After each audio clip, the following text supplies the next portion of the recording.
ទះលំហែក្បែរជើងភ្នំនៅវិសិទ្ធបងប្អូនទៅក្រោយចូលឆ្នាំបន្ទាប់ពីមកពីស្រុកវិញមកបើកសក់បានមួយថ្ងៃរៀងស្ងាត់ហ្នឹងហើយទៅកំដរប្តីគាត់ទៅស្រុក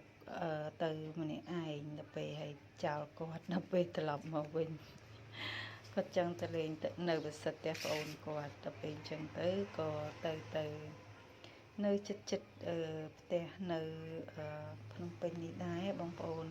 ទៅខាងនោះរៀងស្ងប់ស្ងាត់ណាស់សបោដើមឈើចាស្រៀងនៅកំពង់ចាមដែរ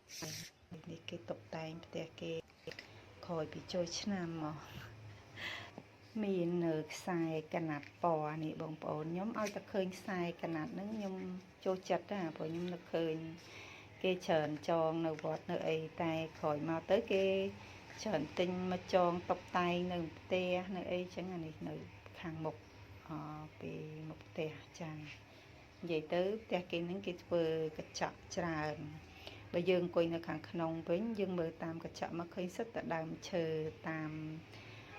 កញ្ចក់ហ្នឹងណាហ្នឹងហើយគេចូលចិត្តបែបហ្នឹងខ្ញុំក៏ចូលចិត្តអញ្ចឹងដែរចារស់នៅបែបរ៉ូម៉ាន់ទិកស្ងប់ស្ងាត់តែនេះយប់ឡើងច្រើនតែជុំគ្នាដែរហ្នឹង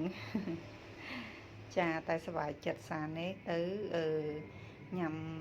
ផគាត់ហូបតែហូបអីអញ្ចឹងណាខ្ញុំចូលចិត្តណាការជួបជុំយើងហូបតែហូបអីអញ្ចឹងណានឹង